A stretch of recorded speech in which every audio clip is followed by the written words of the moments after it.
Everybody that knows Ryan and that's heard his music knows how good he is. And people are constantly saying, how is he not huge? How does everybody not know Ryan Kinder's name? And I just look at them and I say, I don't know, because I've been asking that question for 10 years now. I just love the sound of his voice. It's a different voice than anyone else has. I mean, honestly, it was the guitar. I just was drawn to him and couldn't let it go. Everybody's gonna know my story. When I learned what the Ironman thing actually entails, that's another level of insanity to me. Ironman is a 2.4 mile swim, 112 mile bike, and a 26.2 mile run. He's gifted. You can't figure that out. That's coming from someplace else.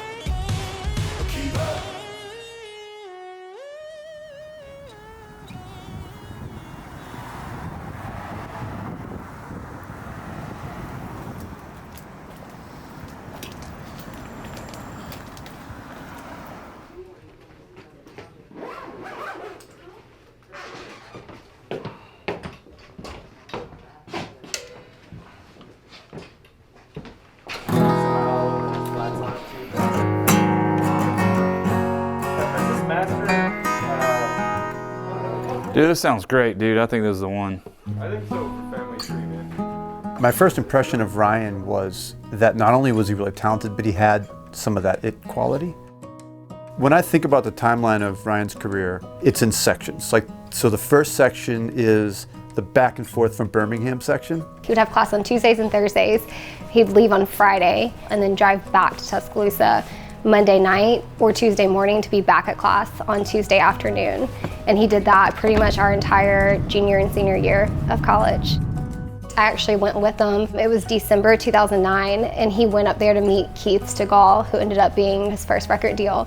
I was immediately taken by his talent, his voice.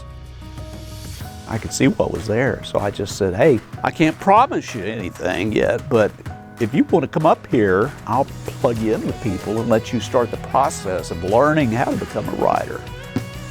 That was the beginning point. Then he hooked up with Luke Sheets. Good to be here. We're in Montreal. Damn right.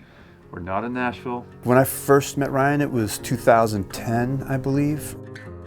One of the people at Bigger Picture Group asked about writing with this kid from Birmingham. When he hooked up with Luke, I noticed something was starting to happen.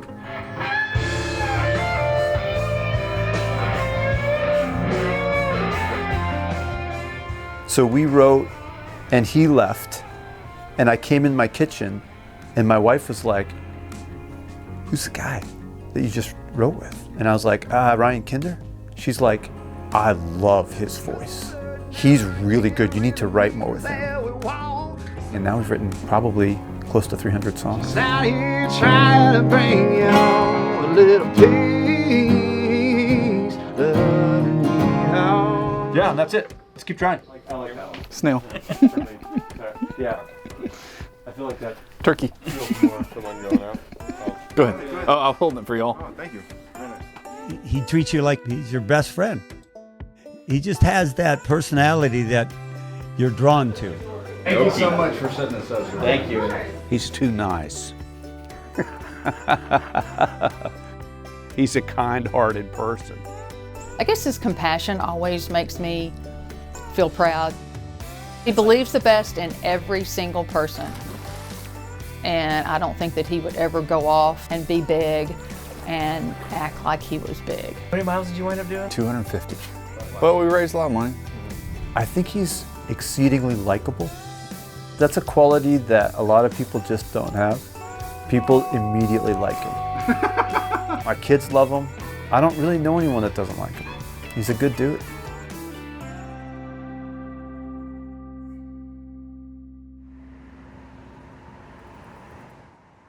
Signing an artist almost all the time starts with my A&R department. They get probably 2,500 submissions a year. And then they're brave enough to bring about 40 of them into my office to audition, and we sign 2 or 3 a year. Ryan signed as an artist for Warner and I signed as a writer to Warner Chappell.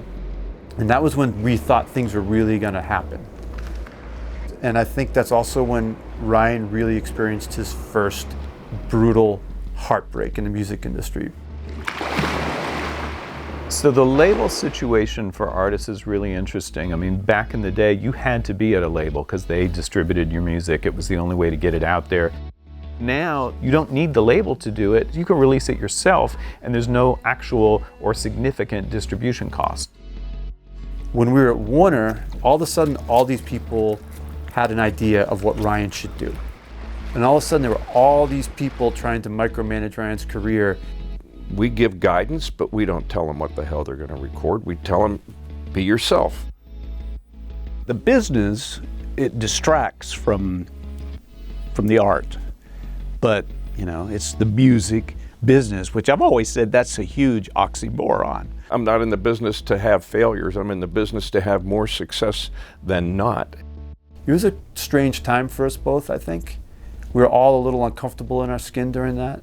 You know, we spend a lot of money by the time we have recorded, so you hope that you're placing a bet on the right artist. Eventually, things got difficult for Ryan. After Close, which is a killer song, and it really did well, he just never really got another single to work at Warner. And for whatever reason, we didn't pick the right songs. I'm not sure what didn't work, but, you know, I can tell you that for me personally, when you have to have the tough conversation about saying goodbye, it's pretty cool when they give you a hug and say, thanks, I know you did all you could. And Ryan did that, and he and I stay in touch. I don't mean to be cruel. Whoa.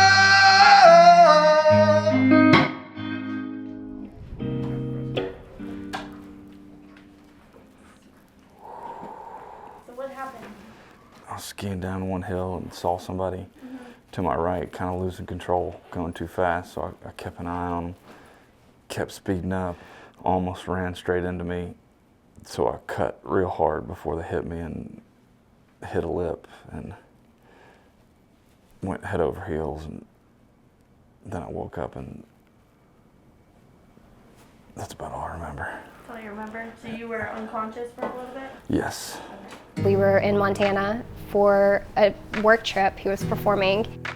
He calls me, and I thought he was joking. And he said, I think I broke my collarbone. And I'm like looking around like, oh, funny, where are you? And he's like, no, seriously, I broke my collarbone. He performed that night. I know I walked into the emergency room and I said, you're still singing tonight. And he did. It's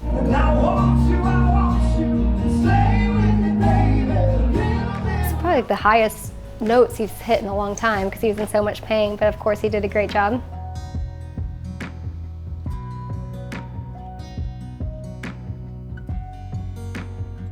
To lose your publishing deal or to lose your record deal is gut-wrenching. You feel like they're telling you that you can't be successful, and it's hard to rebound from that. That's wild. Yeah. It looked like it was about to poke through my skin. I'm gonna let you start getting back into swimming. Let's go. So you can ride a bike, you can run, you can swim. Okay. I can All do right. it. Good luck. Get back Thanks, to Doc. training. I appreciate you. Yeah. Where were your 2 birthdays? Because I remember my first was at McDonald's. I think when a record company and an artist sever the relationship, usually it's got to be traumatic in some way and probably need a lot of time to sleep it off or drink it off or whatever. After getting dropped from the label, he didn't rebound. He started saying, I'm going to show them what they missed.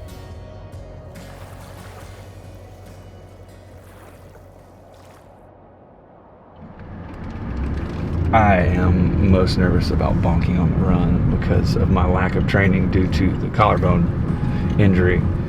When I first started working with Ryan, he was like the skinny guy. And then I just feel like over time, like we were just noticing, I was like, how did Ryan get jacked? Kind of after Warner, he started being like, I'm gonna do a triathlon. And I think we were all like, what? I'm sure you'll have some picture of him somewhere, but I was like his biceps, it was out of control.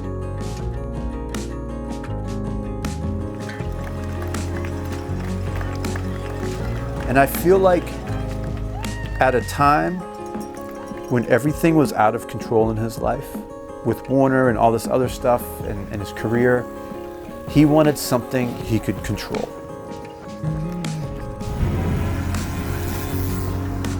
The music industry is really tough, and we've had a lot of ups and downs. It's really hard to get to see success in the music industry. Like, what is success? How do you define success?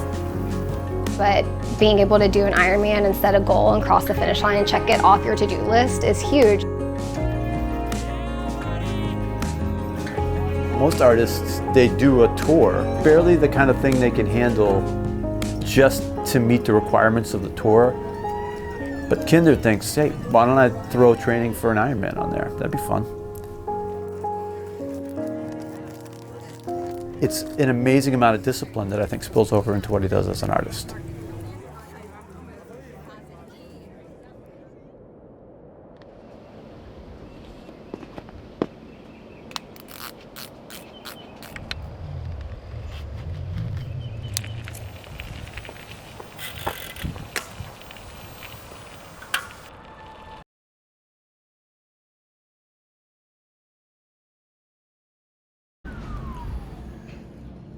On a training ride, getting ready for Kona, and a car hit me. In July, it was actually July 13th, and my phone rings at 8:30 a.m. and he says, I got hit by a car. I need you to come here. Hello. And when I pulled up, Ryan was still laying in the grass, perfectly still with his helmet on. I think there was 2 fire trucks, 3 police cars, and an ambulance.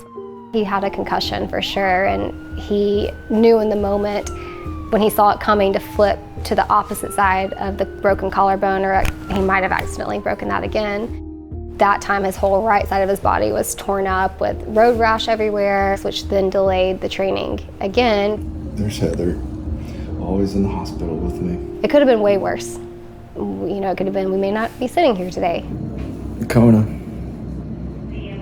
I'm still coming.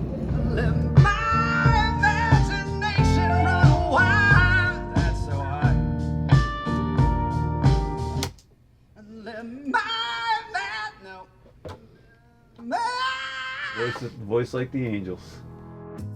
We always talk about doing the album we want to do, but never really get to do the album we want to do. So this next album is going to be different.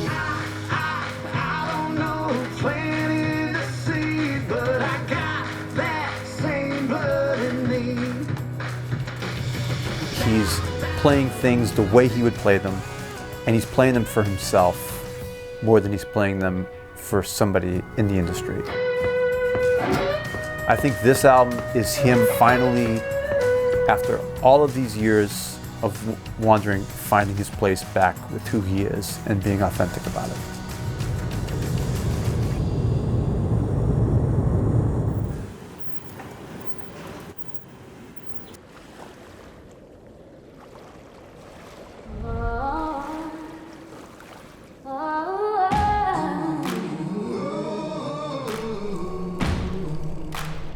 Ironman is a daunting task of a physical and mental nature that can grind at you.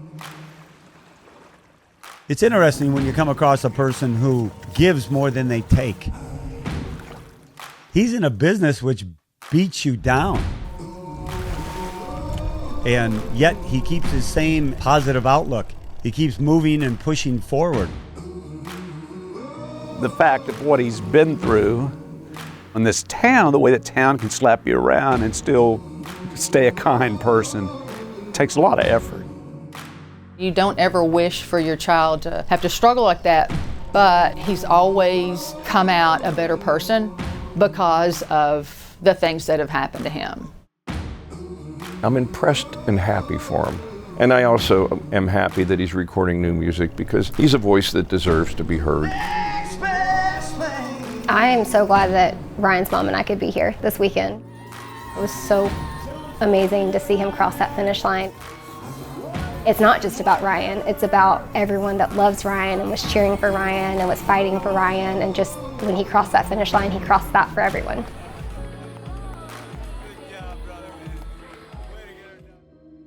at the end of the day, Ryan sincerely cares about my success, and I definitely sincerely care about his success, whether I'm in it or not. Ryan really is an all-around better person when he's training for an Ironman. He really is, you know, my biggest motivation. When the red light turns green and I'm cut loose, walking free, when they open the door and I'm released. Keep up, I get left behind. Keep up, you better hold on tight. Keep up, time comes for everyone and it's my time to run. Keep up, like it'll sing its soul. Keep up, like you never ever been this close. Keep up, time comes for everyone and it's my time to run. It's a dirty rag. That's a wrap.